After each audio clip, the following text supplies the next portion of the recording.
Hey, podcast relaunch. Welcome back. Big Esports Podcast or Big Gaming Live.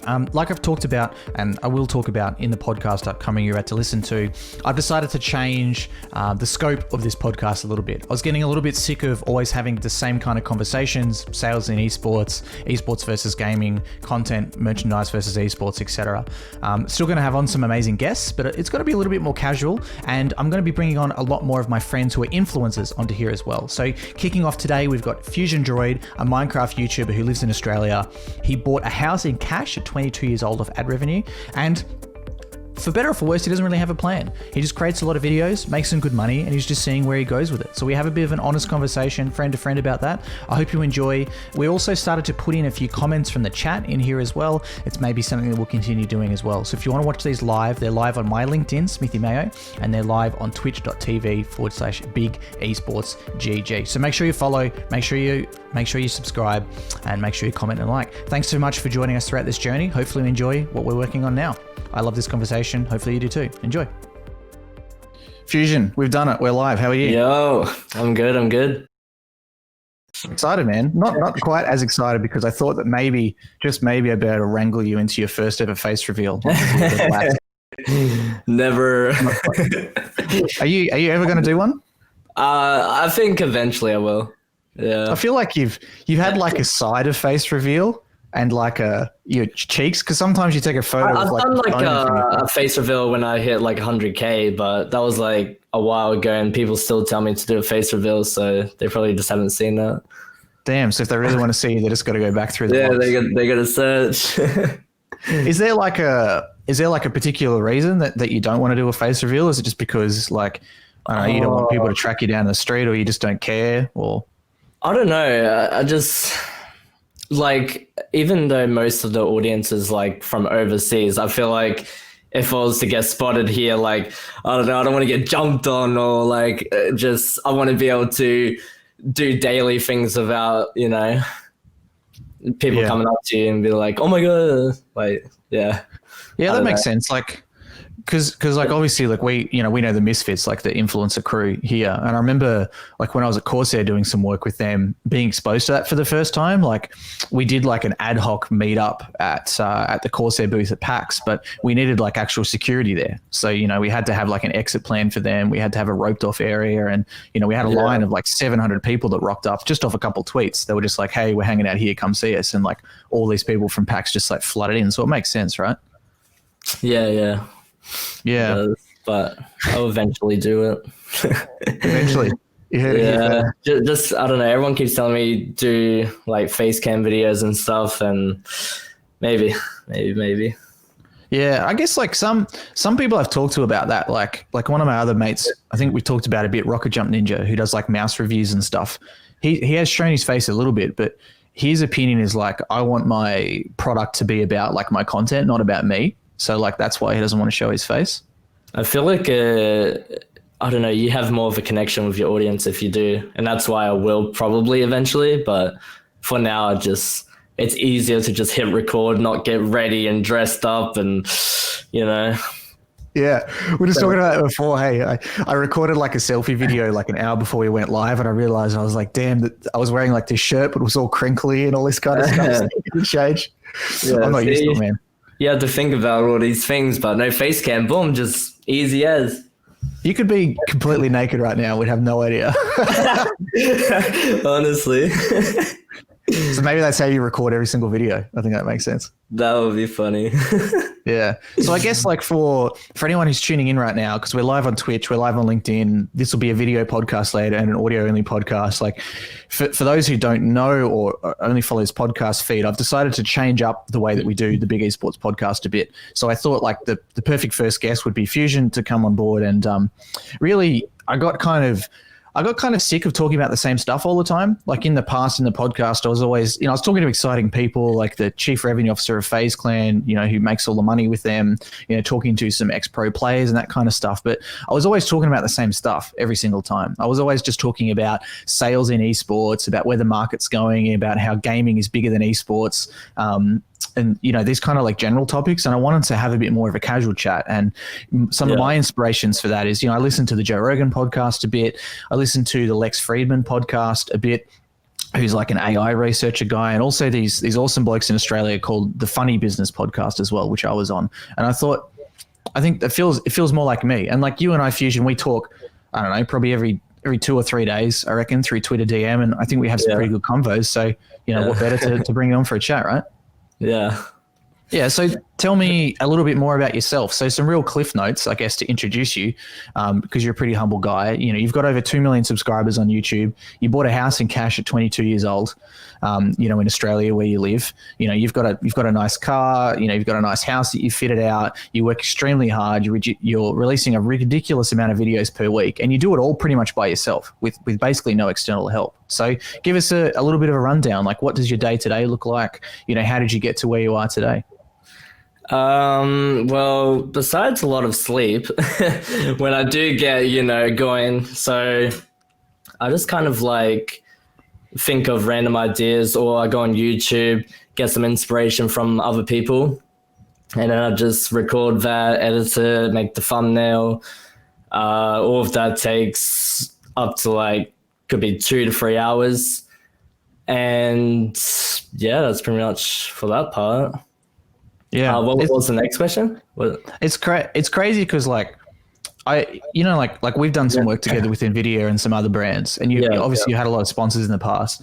And usually I have to function as almost like that translator between like you and the companies, because it's crazy and I don't even know if you've experienced this before, but it's crazy to these company people that someone could just be so young and so ad hoc yet making a decent amount of money and have a ton of fans at the same time. Because imagine you're like a 60-year-old dude in a suit, right? And you've gone through 8 years of university, and you're running these massive companies and making millions of dollars. And there's this kid that's going to expose, in their eyes, a kid that's going to expose their products. And you're just like, I just get a bit of sleep. I wake up, make a YouTube video. I just search through YouTube.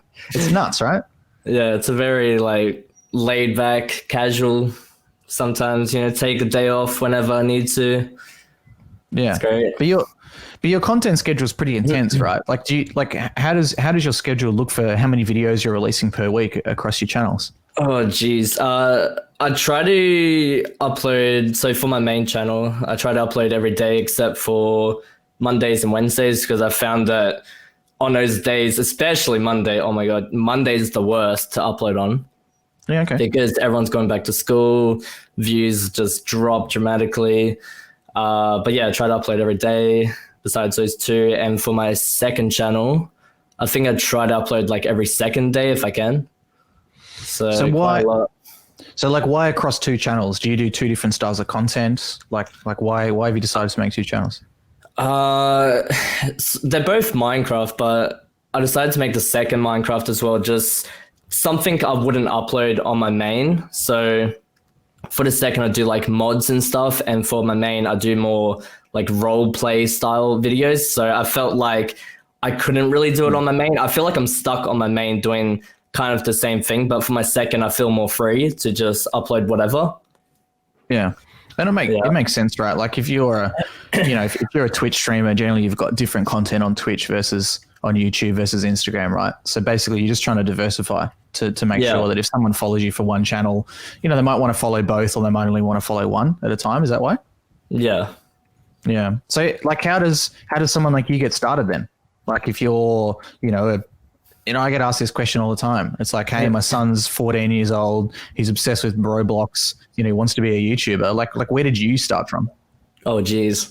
When I first started, I had a laptop with the webcam and an Android tablet, and I would just record myself with my hands showing. Had no screen recorder at the time, so I just used the webcam and just speak over the top of it like some professional YouTuber at the time.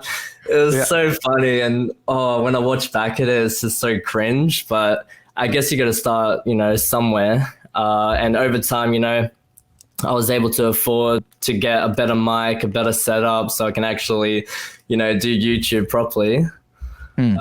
So yeah, and also because I had 3 little kids in the house, very difficult to record videos. So what I would used to do is get my laptop and my mic, and I would sit in the car that was parked in the garage, and I would come out sweating Like I had to do it a lot of times and I didn't like it. I was just like struggling to breathe in it, but I wanted to just grind and keep uploading. It was the only thing I had because the noise in the house is just insane. Damn, So, that's ridiculous. Yeah. But so like, how old were you when you started? You're 22 now, right? How many years have you been doing it? Started in 2013. Yeah, right. So 7 years in. Yeah. So like, how long does it take? Like, how long did it take for you to get traction? Was there like a period of time when you just kind of like sat back and went, well, okay, like I'm actually making some money. I've got some fans. Like people actually are hanging out to see my videos. It's not just me sweating in a car. Yeah. I would say for the whole of 2013, it was very slow. Like, I mean, I was doing like Clash of Clans at the time. I wasn't even doing Minecraft. So in like 2014, when I started doing Minecraft, but I think it was around like 2015 when it took off a little bit more than like 2016, I think is when I hit 100K, if I'm not wrong.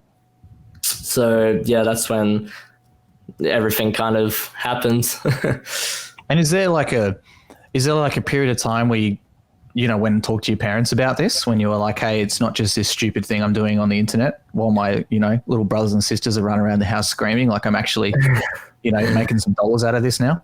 Well, I was at college at the time. I think it was at like 400K when I was doing it. And I wanted to just have like 1 year off. And they're like, okay, you can do that. But if, you know, nothing happens, you have to go back next year. So I did the whole year, but it kind of like stayed at, you know, the same kind of earnings. So my parents were like, all right, you might need to go back and stuff. But I still didn't listen to them. I was just like, no, I can do this. I can do it. Please, I don't want to go back. And then I think the year after that. And since then, they have never mentioned to go back to college. So yeah, I was telling some of my friends, it's like before you moved out and got your own place, it's like opposite land in your house. Like I've seen your Insta stories, and you know, it's all public stuff that we'll talk about today, no private stuff. But you know, like I see your Insta stories, you're like giving your parents cash for their birthday. You're like taking them on shopping sprees. Like it's literal opposite land in your house. It's nuts. Yeah, they say don't give us this much. Like, you know, thanks so much for, you know, spoiling us, but you know, keep that money. Yeah. And we talked about this before. Someone else I've interviewed a bit who I think like has a really similar way of thinking to you, and even younger, like Kieran, who's 19 and runs Elusive Talent Agency. And, you know, he's been on the podcast before. He's done like $3 million in sales since March, which is ridiculous as a 19-year-old. But he has a really hard time explaining to his friends what he does. Do you have any of the same issues? Like he was telling me a story in the podcast, like he's literally at school and he's learning business, and then the teacher's like, okay, now class, we're going to teach you what return on exposure is and what CPM means. And he's there literally, like he's told the teachers, he's like, I'm literally making 20 times what you're earning per year. Like, can I just not do this? Like, do I have to do this? And they don't understand. And he said, like, you know, he's talking to his friends, and he'll show his friends, like, you see this YouTube video that's got 3 million views? You see how there's an ad? I did that. I got that ad. But he said his friends literally just think he's a scammer. That's all they think that he does. That's really? Well, I'd say my friends are pretty like, they know a lot about YouTube, but if it's like new people that ask me like what I do, they just think I'm either lying or something. They don't believe it. They're just like, how can you earn that much on YouTube? Like, it doesn't make sense. Yeah. So it's pretty nuts. Like, what does your family think about it? Like your close family and extended family? They think it's crazy. Like, they're just like, what?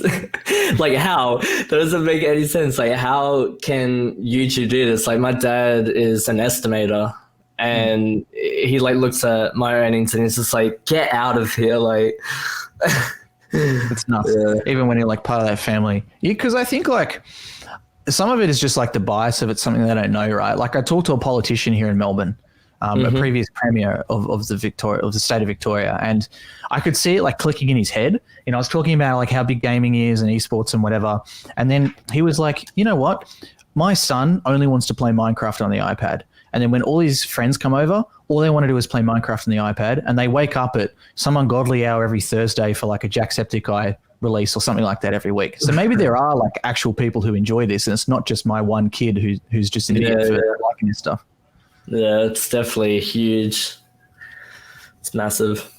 What about like your brothers and sisters and your friends? Like, are any of those guys making content, asking you for shout outs or tips or advice? No, but my little brother watches my videos. they actually like, cause it's my little brother and two little like nephews. They, okay. They all live in the same household, but they like, when I come over, they're like, FuzionDroid. I'm like, wait, what? I'm your brother too. Like, what? That's pretty funny. They're like following you as fans. I get like some people I work with, I introduce them to you, like one of my mentors, and he loves to like jokingly complain about you all the time. He's like, Chris, since I introduced him and his kids to you, they don't watch cricket anymore. They don't watch rugby. They don't watch AFL. It's a literally FuzionDroid on the TV 24/7. Oh, really? Oh. I'll send you the check in the mail for the CPM for that. That's crazy. Oh, getting wow. those new fans. So like, was there like a period of time or when was it that you kind of did sit back and you said, okay, I'm actually making some actual money from this now? Like this might be something that I can do. Was there like a certain amount of subscribers, like a certain type of videos, a certain amount of views that you were getting? Yeah. So, when was it? I think it was 2018. I think it was around like Christmas. I started to do the Do Not Choose series, and that's what just exploded out of nowhere. I was like, whoa, okay. Well, I'll be silly to not do another one. So I tried another one, and then that one just, I don't know, I just kept getting recommended very hard at that time. And I was like, okay, I have to just keep doing this. Yeah. And so I guess, keep going. Sorry, keep going. Like it worked for pretty much like 2 years straight, and I was not expecting that. Because I guess there's like a couple things to break down from that, right? Like number one, you said you did a series. So that's like super common for you and other Minecraft channels, right? So can you just explain basically what like a content series actually means? What do you mean by that? Like you said that you made a Do Not Choose series. Like what does that actually mean? What is a series? Well, it's not so much like a continued series, kind of like a Let's Play, what other people do. Like, in their previous video, then it's like continued. Mine was always something different, but it had like the same, like, I guess, feel about it in the same style. So basically I would just call it a series, but it wasn't like continued. So I don't know.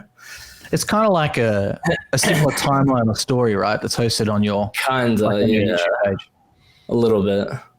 Yeah. And there's and I guess that's something that I've seen like super common that's helped people blow up in the past. Is that something that a lot of YouTubers are doing these days? Like there was an Aussie CSGO YouTuber I worked with for a bit who had like a Road to Global Elite series, and that's also what exploded his channel. So is that what you're mainly based on? Are you trying to do like those story-based series? Yeah, kind of. I think so like Let's Play series is, I feel like it's harder to grow from just because there's so many like Let's Plays out there. So if you were to do a series, I feel like you would have to do something that no one has done before. So that's kind of like pretty difficult to do, but yeah. And I guess you started pretty early in the game, right? Like if I think back to 2013, there weren't many full-time YouTubers like in the world at all. So do you think that's part of like why you're able to grow, just because you've been around for that long? It could play. Yeah, it could be. Like, do you... But it's never too late to, start now if you wanted to. Yeah, and I guess like the main thing you said, right, is you have to be different, because there's like millions of YouTubers in the world. They're all, starting out sweating in the car, creating flash videos. Like, you got to have something different, right? Yeah. So like, I guess the super obvious example I always use for that is Dr. Disrespect. Like he's the obvious example for someone who's super different. He's got that 80s vibe. He pretends that he's like the 2-time world champion. He looks like that, porno stash 80s cop that you would always see. Yeah. And that's why people want to follow him. And I guess like the other thing that you said that I wanted to ask you a bit more as well is like you said that your videos were getting in recommended. So for those people who don't know, like, you know, every social media, including YouTube, lives and dies by the algorithm, right? And there's various levels of conspiracy theorists, I think, that come when it's to the algorithm. So like one of my good mates, Tech City, who's 400,000 subscribers, he lives in the Gold Coast, and he's a tech YouTuber. I would put him like way on the conspiracy theory side of the algorithm. He's always telling me this mad crazy stuff. But for you, like, it's your full-time job to become recommended to more people, to reach more than just your subscribers. So like, how much effort do you put into understanding the algorithm? Like, have there's been a lot of like hands-on study over the years? Is it something that you always have to think about, or is it always just, I'm going to make good content, I'm going to keep making it, and that's it?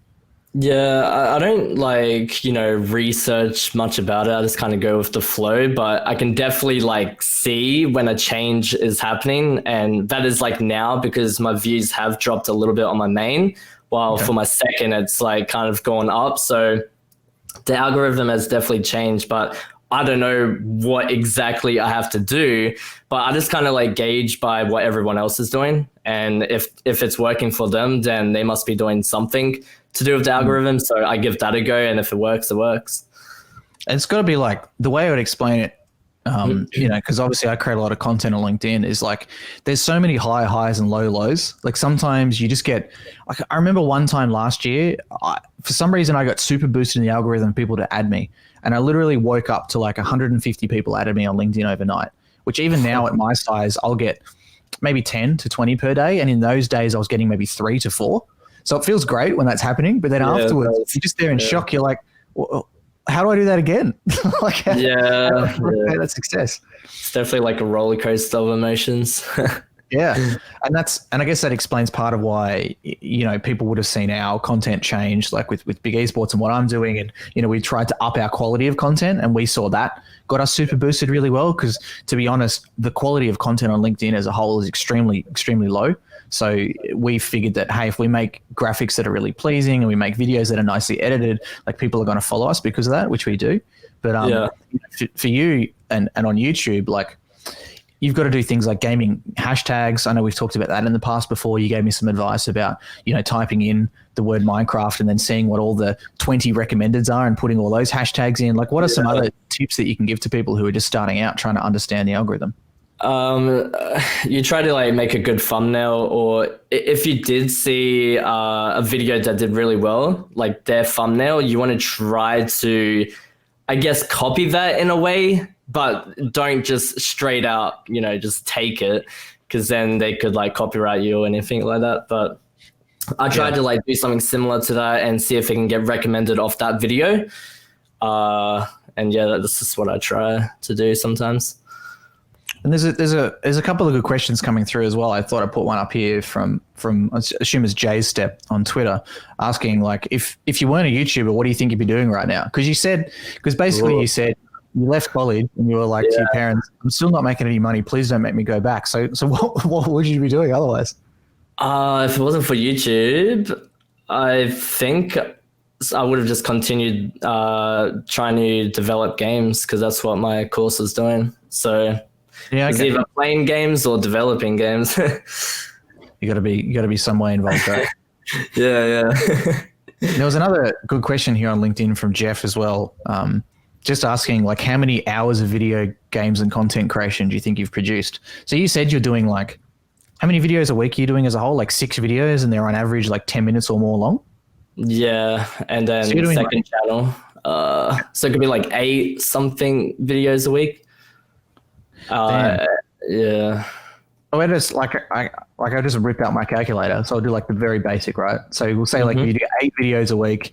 Let's say they're an average of 11 minutes long. You're literally creating 88 minutes of content per week times 1 year. That's 4,576 minutes of content, which is 76 hours of content per year, and you've been doing it for 7 years, which is nuts. If you think about like, because the thing, like one of the things that inspired me so much and why I like working with you is because you always keep to that content schedule no matter what, and you basically do it all yourself. There's like not many YouTubers do that, right? Like not many YouTubers will record their own game. Obviously, you have to record your own gameplay because you're the talent, but come up with all of your content ideas. You record your own gameplay, you edit it, you post it, you do all your own tweets and that kind of stuff too. Like, do you know any other YouTubers or many others that are anywhere near your size or creating that much content that do that too? Some of my friends do, but sometimes they do get like editors and stuff. But majority of the time, they pretty much do everything themselves. Yeah. So yeah, That's nuts, man. Because if you think about because like I said, I listen to the Joe Rogan podcast a bit. And one thing that opened my eyes up a lot to that is the Joe Rogan podcast, which sold for $100 million to Spotify, is literally some security guards, him, Jamie, and 2 video editors. That's the whole podcast. And you compare that to if there was like a corporation that was making 88 minutes of like high quality content per week for any kind of channel, you'd probably have like 20 employees behind that. So you're literally like 20 employees just into you. yeah. Which is nuts. And if you look at that from a business standpoint with your margin, which is like, how much you have to spend to create that content, your margin is like 99.9%. Because what is it? Like you've obviously got your house, but everyone needs a house to live in. You've got like a $5-6 grand gaming PC, but that was part of a campaign that we did together. So like, how much does it really cost you to do business? It's just your time, really. Yeah, exactly. Yeah, which is nuts. And I know you know this, but I'm just saying it again because it just puts me into disbelief most of the time. Like the amount of work that you do is ridiculous. Yeah. Do you get burnt out at all? Like how do you keep to that schedule? I find it hard to keep to a schedule. I definitely get burnt out. Yeah. And I just get like very like lazy because of it, but I just like try to push through it. Yeah. Even though like I don't feel like recording a video. I could be so tired. I'm just like, you know what? Like I can't. I try not to go 2 days without an upload, or else I feel like guilty. Like I can't do that at all. So even if I don't feel like recording, even if I'm in a bad mood, sad, anything, like I have to just push through it. So it's kind of bad in a way. Like you shouldn't really do that, but it's just what I put myself through. Yeah, I know that we've talked to that a bit. Like I've asked you, like if you'd want to take a break, because like I get burnt out a bit too, and it sucks when you get stuck in that hole. You feel like you're in a hole and you can't get out of it. Yeah. I feel like at least you get better at recognizing it. Like do you find that over the years that you're better at recognizing when you're going to burn out and you can pull yourself out of that hole a bit easier? Yeah.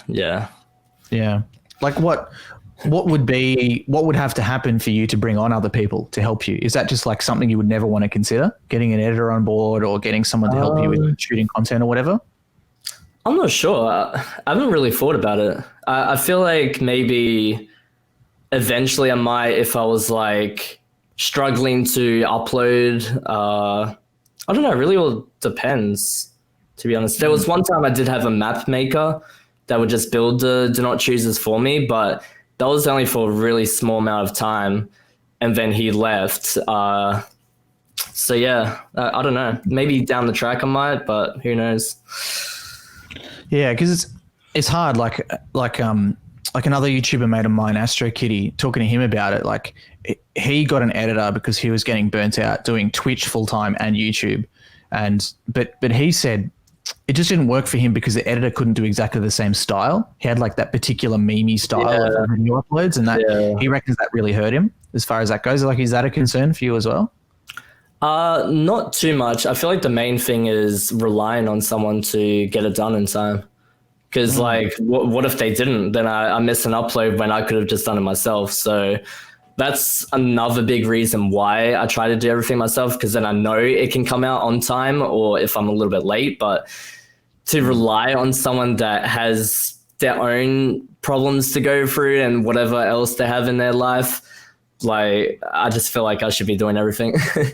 I've been in the same situation so many times. Thankfully, I've got like a superstar that I work with now, Adam Bax, who I'm sure is watching, and he is great because it's someone that I know that I can trust with that content, and then I know that if we ever need anybody else to help us, I know that he can direct them and handhold them or headlock them through like whatever needs to be done. But you're right, like giving up that control is so hard quite often. Yeah. Because it's your baby, right? Like you've spent 7 years creating hundreds of hours of content, like to grow this thing. The last thing you'd want is for someone to screw up and just not deliver. Yeah, I'm going to be interested to see if you end up picking up an editor over that period of time, or maybe someone who's listening. If you think you're a high quality editor, head to YouTube and send in your e-resume. So I guess so some of the other questions I can see here, like coming through the chat as well, is like dealing with viewers. So we said at the start, like, you know, you didn't really want to do a face reveal and stuff because you didn't want too many people to recommend you. Do you get much toxicity like in your comments? Do you get many people arguing? You know, how do you deal with that kind of stuff? Yeah, I get some pretty mean comments, but to be honest, I just don't read it. I try to just ignore like all everyone that's, you know, trying to be negative, and I just try to focus on the people that are, you know, saying nice video or thank you so much, blah blah blah, have a nice day. Like, I love those kind of comments, but yeah, I haven't really ran into any major problems where like something bad has happened and I'm getting like a ton of hate or anything. So, but now that I just said that, I'll probably just jinx myself, and down the track I'm going to get hate for something, you know. Yeah. I mean, I'd hate to keep talking about it forever, but I've always considered that Joe Rogan methodology of he doesn't read comments ever, doesn't reply to them, doesn't read them. But I feel like he's at a certain size where you can afford to do that. I think like, you know, when you're like a mega celebrity. Yeah, 100%. Yeah, but it's got to be like, do you feel some sort of ownership for your fans? Like you have to direct them into a positive conversation? Like I feel like it must be pretty crap if you're just sitting there and you see like 5 or 6 people just like slinging hate at each other in your comments off your video. Like do you feel like a sense of ownership around that? I feel like majority of the time they were good, to be honest. I don't really see too many people like arguing in the comments where I have to like jump in and be like, yo, chill guys, relax. Yeah, most of the time it's good. I have some like blacklisted words, so it doesn't appear in my comments. So that's also a good thing. Yeah, and I guess like your comments, I mean, your content's like quite positive as well, right? It's not like you're talking about drama, it's like you're causing steering shit or anything like that. Yeah. So I feel like that's why no one's really saying much. Have you gotten anyone in the past try to find out your identity? Like where you live, any crazy fan stories or anything like that? I've had someone say my full name in the comments before. I have no idea how. They said my first name and last name. I was like, wait, what? How? That's like, I've even shared that before. So I haven't even shared my first name before. So that creeps me out a little bit. Yeah, damn. Yeah, that's good because I almost called you by your first name before, and I was like, oh shit. I don't know if you've... no one really knows my name. Only my like close friends. So yeah, that's pretty funny. Yeah, I was going to say like the only other example I can think of is How To Basic. You know, the guy who throws eggs at everything. Oh yeah. A lot of people think he's me. I went on Anything for Views. I went on his live stream once before he was banned off Twitch in Perth when I was over there for work, and we went pub crawling together and I don't know, did some crazy stuff. And he told the stream, like it looked really sincerely, that I was How To Basic, and some guys actually tracked us down at the pub we were at. I was like trying to buy a beer at the counter, and these kids ran up to me. And even today, like I get messages. I think I posted one on my Twitter, like I don't know, maybe a month ago. Someone found my personal Facebook and sent me a message. He's like, yo, are you How To Basic? Is there a reason? Like, is it only just because that guy said it was you kind of thing, or? I don't know. I've seen some conspiracy theories that he might have a similar name to me. There's been some conspiracies of some screenshots, and he might look like a little bit similar to me. But I mean, how even if you are him, like how could I prove it? Do I need to like throw some eggs at something? Like, I thought he's done a face reveal, has he not? I don't think so. He did a face reveal video, but it was a joke. It was everybody saying, I'm How To Basic. So it was like Vsauce and all these famous YouTubers were just being like, no, I'm How To Basic. And they just started and then the video. Did Marshmallow do something like that? Did he really? Yeah, that makes sense. Yeah, I think he did. Yeah, that makes sense. But I guess it's the same thing, right? Like he probably maybe doesn't want to be known as the guy that like sets his toilet on fire and shit in a house. Like he does some pretty wacky, wild stuff. Yeah, these videos are crazy. Yeah. Great.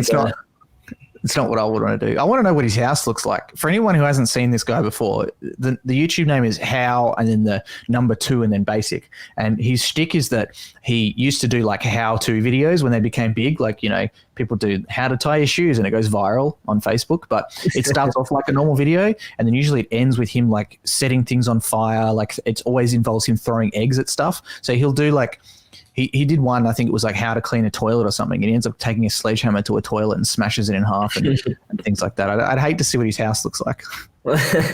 Yeah, it'd be a mess. Maybe it's a hotel or something.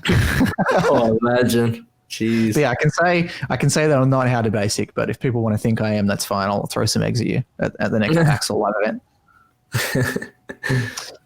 So like, where do you have like a goal of where you want to go to with your channels and stuff, or has it been over this whole time? Has it just been just keep making videos and just keep grinding and see what? Yeah, pretty much just keep grinding. Eventually, you know, want to aim to hit 10 mil, but I feel like it's going to be a very hard goal to reach, but I'll try. Because you're at like what 1.95 mil on your main channel or something like that at the moment? I think it's like I think it's like 7K away for 2 mil. Yeah, damn. So like 1.93. That's pretty crazy, dude. Yeah. So like as far as like global Minecraft YouTubers go, do you do collabs with any of the other guys at all, or you just stick to yourself and do your own content? I usually just stick to myself, but I do like record with some other friends of mine. But yeah, usually just to myself. It's crazy that you've got this whole ecosystem that's like just based around yourself and these types of content. And it's crazy to me coming from like that business background of just like, I don't want to say there's no plan because you're obviously super dedicated to what you do, but it's so, I don't know how to put this into like proper words because I'm always trying to be the translator, right? But even to me, sometimes it's crazy that you can literally just be like, hey, I want to make YouTube videos. And then literally that's just what you've stuck with for 7 years, smashing it out hardcore. You're like, I don't give a shit about if my views go up and down. I just want to get more subscribers. I want to make money. I want to keep making money. I want to keep making YouTube videos, and I'll just do whatever comes to it. Exactly. That's pretty nuts. Do you ever sit back and just think like, holy shit, like I've got almost 2 million subscribers. I bought a house in cash. Yeah. Sometimes I'm just like, wait, am I like still dreaming? Like, wake me up, please. Yeah, that's pretty nuts. I mean, what's the next purchase for you? You've bought a house. Like what's next? I want a better car. I definitely want a nice one. Now that you're driving what was that? You're driving like an 86 at the moment, right? Like a Toyota 86? Yeah. Well, the BRZ. Yeah. BRZ. So you're a bit of a cars guy then? Yeah, I like the what's it called? The pop makes the loud gunshot. You got the backfiring exhaust. I love it. Yeah. I mean, you can't go past it. I'm a Subaru fan too, so I used to have it like a 6-cylinder Liberty, like a 3.0 RB, which is like a Bilstein edition of the Liberty. So a 3-liter engine, and I had a nice exhaust on it, and driving through the hills and things like that. And you just can't beat that horizontal engine sound. I love it, man. I love it so much. I got a noise complaint. Really? Yeah. Because like no one would know what you do, right? Like what kind of people do you live around? Do you live around a place that's just got like families in it? Do you live in like an area that's got like, other people who have quiet, so I'm not sure. But with my parents' house, I would just get bored and drive at nighttime, and I'll be popping around just because I like the sound of it. But one time I was just like up in my room, like just on my computer. I think I was like editing a video or something, and my dad came in my room and he's like, the cops are here. I was like, wait, what do you mean the cops are here? Like, yeah, they want to talk to you. I was like, wait, what have I actually done? I haven't done anything. And then that's when they're like, yeah, a few people have made complaints about your car with the popping noise and stuff. I was like, oh, okay. Yeah. So that's kind of scary. That's the life you live. What did you think they were there for? You haven't paid your tax or something? I don't know. I have no idea. But they took my my rego plate thing off me. It was custom plates too, and I don't think they were supposed to do that. The next day they came back and gave it back to me, so it was kind of weird. Oh, damn. Yeah. Damn. I was going to ask you what it was, but it's probably not a good idea to tell everyone what your registration number is. So some of the other stuff that we talked about in the past is like, like how you make your money. And this is a question I get asked all the time from traditional people. So can you give a breakdown? Like what are your, as they call, revenue streams? What kind of ways do you make money through having a YouTube channel? So most of it's just, ads, and if you have a like good CPM, that can definitely change the way. Like, say if you got 1 million views, that could be either 1K, or if your CPM's good and you're making like 10-minute videos of double ads, that could be an easy like 4K to 5K, something like that. Yeah. So is that price in? Are you talking, say 1K to 5K? That like Australian dollars, US dollars for one video? AUD, yeah. AUD, yeah. So it's like 3.5K. So I guess for anyone like you didn't pick up on that properly, like we talked about before, you can spend 4 or so hours as a whole to make a YouTube video from start to finish. Would you say, including like recording and editing and that kind of stuff? Yeah. So you can make about 5K in 4 hours essentially if you make a good video that's over 10 minutes long. Yeah. Yeah, which is nuts to think about. And then you think about you doing that, multiple times per week as well, right? Yep. Yeah. So then so besides CPM, and for those people who don't know, CPM is essentially when FuzionDroid posts a video to YouTube, people will watch it. If they don't have an ad blocker on, they'll get served YouTube ads, and then FuzionDroid will be paid a certain amount of money per 1,000 views that comes onto there.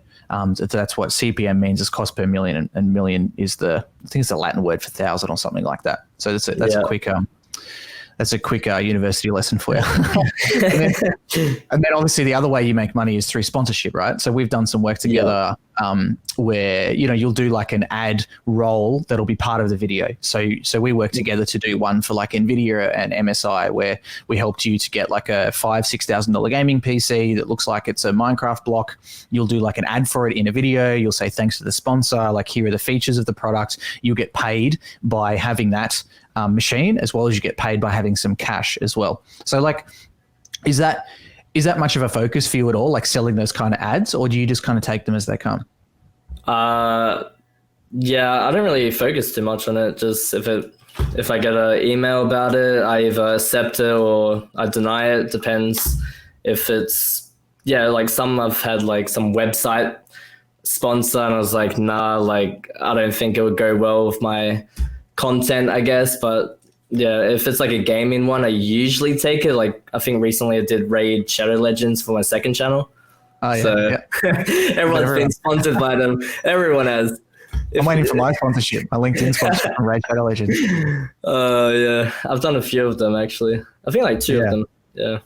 So what would you say in like percentage? Like if you were to look at your overall earnings, like what percent would come from these kind of ads and product placements, and what percent would come from the CPM? Is it's obviously not like 50-50. Is it like 80-20, like 90-10 or something like that? It would be like 90-10. Yeah, that's really interesting. So like, obviously, I was talking to, so I'm just trying to think. I can't say who it is, but I was talking to a company last night, and they want to work more with YouTubers to sell ads. And one of the things that I said to them from a business standpoint is that, as they say, like the standard thing is like cash flow is king. And for you, like as a traditional business, what works really well is just by doing what you're doing and uploading videos, you're making money, right? And that's 90% of your money, because Google's not going anywhere. And your ad money goes up and down a bit, right? Like when coronavirus first started, your CPM went down. When the adpocalypse started, it went down, but it never goes to zero. So you're always still making, a few grand a day at least off your videos. And then the upside comes from selling those things on. And it's just such an advantage to me, because if you look at most agencies, you look at most esports teams and things like that, they often rely 100% on only those sponsorships. And for you, you're making fantastic amounts of money, and you don't have to rely on those sponsorships at all. If they went away tomorrow and you never got a sponsorship again, you've only lost 10% of your total revenue, right? Yeah, I'd say actually even 5% of it. It's not much. Wow. Yeah, that's nuts, man. Way to talk me down about the campaign we did together, huh? Like that campaign, like even though it was good and everything, just a small amount of that, like YouTube, just me uploading is better than getting sponsors. Like I would need to get 20 sponsors to at least match it, I feel like. The other thing too, right, it's a lot of effort, right? Because you have to create the content for the sponsor. You have to figure out like, will my viewers like what the sponsor's talking about. Like, we'll actually be able to deliver for them and all that kind of stuff, right? So it's a lot of effort for you too. Yeah, I kind of get scared each time I do it. I'm like, oh, am I actually going to perform well on this? Are my fans even going to click the link? Like, I hope so. Like, for some reason, like, I don't want the brand to just like, oh, we're not going to work with him anymore because he didn't really get that many people in, like to download the game or whatever it might be. But yeah, it's like some high key anxiety. I got that too because we've started doing ads on my LinkedIn. We've got 4 clients now that we're doing like content based ads for, and you get that anxiety of just like, what if I just post this one video and just nobody watches it at all? Like, what if it just bombs? Yeah, exactly. And it can like ruin your reputation as much as it can like ruin just the few $1,000s or whatever that you're getting paid for it. Yeah, it's stressful, man. So stressful. So the other thing you said too is like you really have to be careful with what kind of brands that you advertise with. So like, and for those people who don't know, like every YouTuber will have essentially like a business email, and anyone can access that. Like if you go to anyone's YouTube, if you go to FuzionDroid's YouTube and you click on the about box, there's a CAPTCHA you have to do to prove you're not a robot, and then you can get access to his business email to send it, directly to him. So you're getting like a ton of companies coming through that.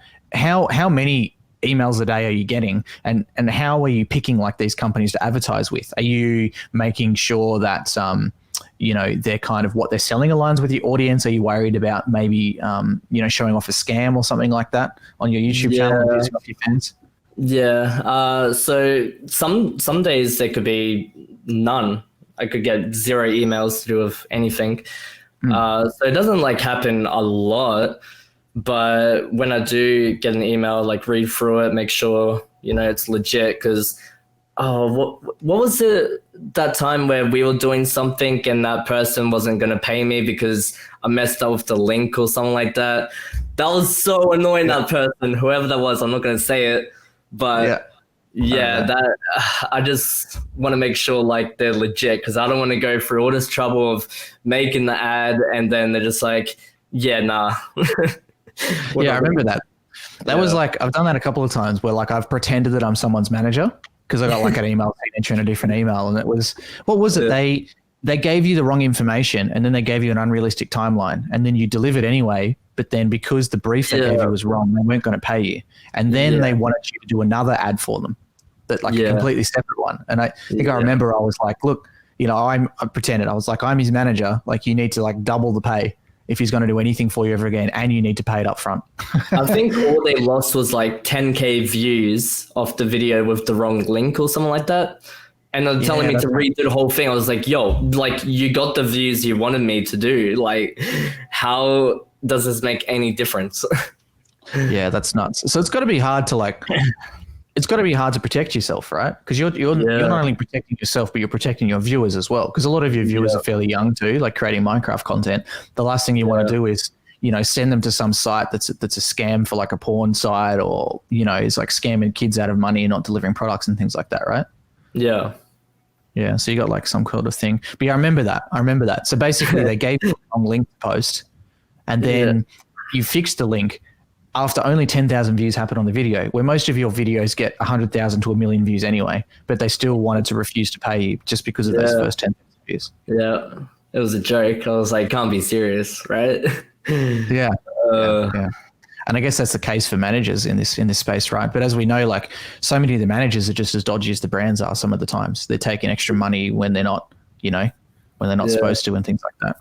Yeah. Yeah.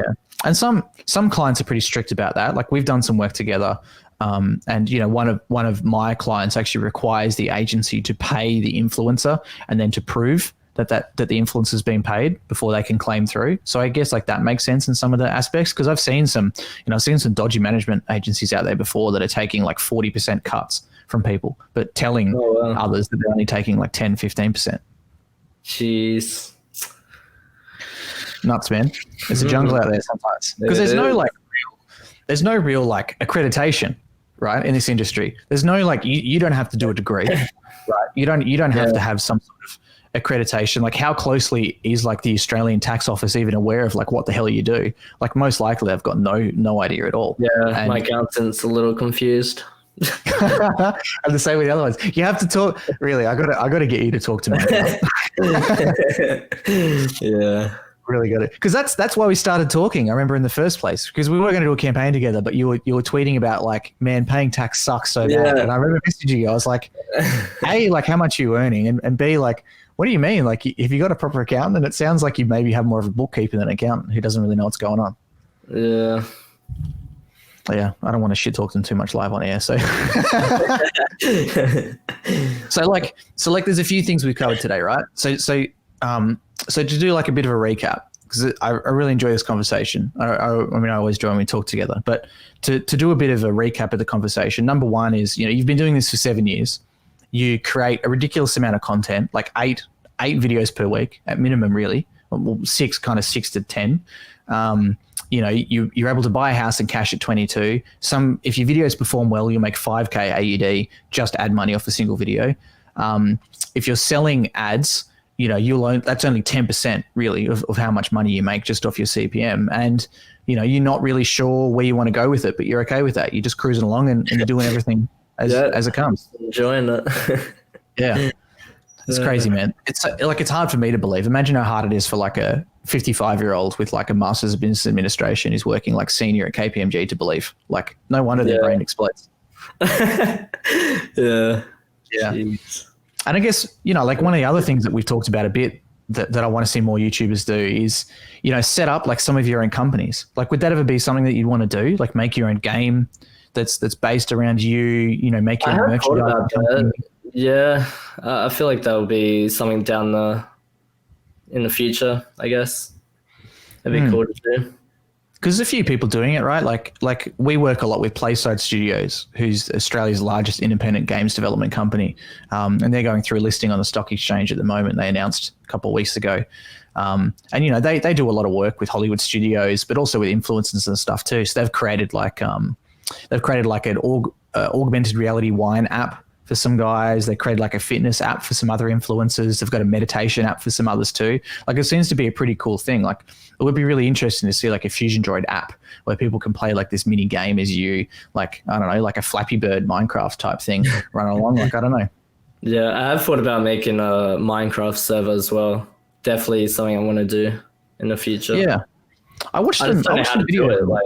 I don't know how to go about it. I need like people that can code. I need to do a lot of research how that works, but it'd be definitely cool to just see people playing on my server. I think that'd be awesome. Yeah, that'd be good. I've just written down a note, man. We'll talk after this, but I'll get you in contact with someone who can make one for you. Because the amount of money you can earn off those are ridiculous too. I watched a video on I watched a video on how much Vicstar's made off his Minecraft server. I was about to say Vicstar. Yeah. People like, and I guess once again to explain for people who don't know, essentially what this would mean is FuzionDroid would have a server in Minecraft, and people would be able to join and play in it, but people will pay for certain things. So there's usually a limit to how many people can play in a server. So some people might pay to be guaranteed able to join. People might pay for like certain admin rights, and other things like that. And there's someone in the comments here, another friend of mine, Hades, who was a Minecraft YouTuber, probably around the time you started. Actually, he did a lot of Minecraft music videos back in 2013 type time, and he was making $10,000 a month off Minecraft servers, and then selling them to people, and and that's how he got started in the industry. And that's one of the reasons I love working with him, because he's such an entrepreneurial guy. He knows how to make money out of thin air. So that's pretty cool. Yeah, so I'll hook you up with a couple of people to talk to about that. Sounds like a pretty cool opportunity. Yeah, hopefully we can make it together when this lockdown ends and we can finally catch up. Yeah, jeez, goddamn lockdown. Hayes is saying as well about he's just talking in the Twitch chat here. He's saying it's been 5 years, but he used to host every major YouTuber's Minecraft servers back in the day, including Sky does Minecraft. Oh, wow. I assume that probably rings a bell for you. Yeah. Yeah, interesting. Another guy's commenting here on LinkedIn that they're making a Minecraft server based on blockchain technology. Oh, what? Yeah, right. And there's a few other people just commenting through here, because we're kind of coming kind of coming to near the end of the podcast, I guess, because we're both busy guys and don't want to talk forever. But there's a couple of questions here. Someone asking, what are you doing for Christmas? You got any plans? Family's coming over. That's about it. That's why I got the massive table with 8 people, 8-seater. Because, like, you know, I think in Australia is usually one person of the family will host like everyone, right? In the place. So I guess you bought the house, that's you this year, right? You got to have the screaming kids and stuff. Exactly, yeah. I need to put the Christmas tree up. I don't even own a Christmas tree. I need to go get one. Dude, I'm so happy. My girlfriend said this year we don't need to put up a Christmas tree. I love it. Oh, really? I just can't be bothered. I swear I'm not the Grinch, but maybe close to it. So is there any other like bits of advice or inspiration you want to give anyone who's wanting to make a YouTube channel, or maybe they're grinding away and they haven't been able to grow? Like what's kept you going this whole time? Is there something that you tell yourself, like a bit of advice? I know it's going to sound weird, but just don't give up. Like, I know that's what everyone says, but I mean, I was at the point where I felt like giving up. I was just like, man, like there's so much work. The views are still like low. I just want to quit. But I feel like when you're at that stage, that's when you just want to keep going more, because that pushes you to want to succeed. So yeah, definitely just keep grinding. No matter what views you get, YouTube algorithm can just switch up and favor you, and then boom, you're blowing up out of nowhere. It just can happen. That's really true, man. And you see that a lot, right? You see that with some people who are stuck at 50 to 100,000 subscribers, you know, making a little bit of money, but not enough to go full time for like 3 or 4 years. And then all of a sudden they're just at 1 million. Like, exactly. You know, an example in Australia is like Mao, who's a Fortnite YouTuber. You know, he was doing okay, but he was at school just creating videos. And then boom, all of a sudden he's got 1 million subscribers and he's making bank. So it can happen. Have you heard of Dream? No. The Minecraft YouTuber, he has like 12 mil now. Damn. He blew up out of nowhere doing the speedrunner Minecraft. So he blew up out of nowhere too. So that was crazy. And sometimes all it takes is a good idea, right? Exactly, like you said with your with your Do Not Choose series. Like I remember that was one that we sponsored because, you know, it's consistently getting high views. And I mean, how long have you been doing that series for? It was like 2 years now, I think. Yeah, damn. So that's why I don't even know how it lasted that long, because usually like something like that with a series kind of thing would usually last like, you know, 6 months maybe if you're lucky. Yeah. But YouTube just kept pushing those Do Not Chooses for whatever reason, and yeah.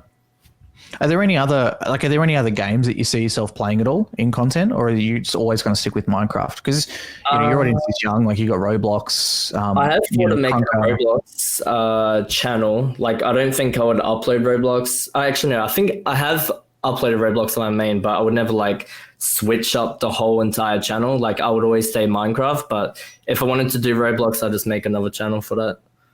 Yeah, that makes sense, man. Then you're going to have 3. Yeah, geez, more work. No. Then that's when you actually get some editors. Yeah, exactly. Well, I mean, I didn't ask this before, I was kind of guess, like how many hours per week do you think you're working at the moment? Like how many hours per day are you normally doing this stuff? I'd say really just like 2 to 3 hours a day. Nuts, man. Yeah. 2 to 3 hours a day, you know, can make up to $5,000 per video. And then, you know, on average, an extra $500 from sponsorship if you were to even it out. Nuts. Yeah. What a world we live in, huh? When it's like, you know, you don't need like a producer and a script writer and 4 editors and and 2 hosts and camera crew. Like it's all you. Like they don't even know what your face looks like. You do all of your own social media as well. Like it's obvious you do your own tweets and stories and things like that. And you're just living your life making Minecraft videos. Yep. Yeah, that's crazy. That's crazy. Is there somewhere you're going to go on a holiday when all this coronavirus stuff's over? Oh, I'll probably go to the US with my US YouTube friends. Yeah. Go do something there. Yeah. Sounds good, man. Sounds good. So if anyone wants to follow you online, like where's the best place to catch your videos? Where's the best place to follow you on social media? So YouTube, FuzionDroid, Twitter at FuzionDroid, and Insta also at FuzionDroid. So I'm glad I was able to get the name and no one tried to take it. That is true. And Fusion with a Z, obviously. No S involved. Yeah, actually, originally I started the channel with an S, and I deleted that channel and made a new one. Yeah, right. Is that where your in-car videos were hosted? Like if I go back, will I be able to find them? No. Yeah. They're going to be lost in the archives. They're going to be worth millions of dollars one day. You're going to be able to sell them off. Oh man, thanks so much for coming on. Like I know you were like a little bit nervous to come on. You know, you don't really do many public appearances, but I really enjoyed, like I always enjoy our chats together, and I'm really happy that you were able to, you know, help us to relaunch the podcast a bit, just to talk about some cool stuff that interests me. Yeah, well, thanks for having me. Yeah, no worries, man. And thanks for everyone for listening in, whether you're watching live now on Twitch or LinkedIn, whether you're listening to the audio only version of the podcast, or whether you're listening anywhere else on YouTube or what have you. Obviously, we're going back to a weekly content schedule. We are changing in the next 4 or 5 weeks. We've got about 5 million subscribers in total worth of people coming on from YouTube channels. We've got some guys coming on who are Fortnite YouTubers who are currently getting over 2,000 concurrent viewers. We've got some other people with 750K to 1 million subscribers, and going to be talking about some very similar stuff. Everybody does content differently, and you're going to be able to find out that these people have wildly different expectations of how much money to earn, wildly different ways that they earn in their money. So hopefully you guys can enjoy as much as I can. And obviously we're still going to be doing some esports content. You know, I will definitely have Jeff Pabst from FaZe Clan back on again to talk about their change of how they're doing their merchandise sales and some other things that we've been talking about, and really want to try to get some more Dota 2 pro players on together to have a bit of a debate, because the question in esports is always about like the Dota 2 International and how Valve should run that. And, you know, publicly people have opinions, privately people have opinions, but I want to get some team owners, some top players and some commentators together into a room to have, I don't know, a bit of a friendly discussion, see how it goes. So once again, thanks for listening, everyone. Hopefully enjoy this new direction. Bye for now.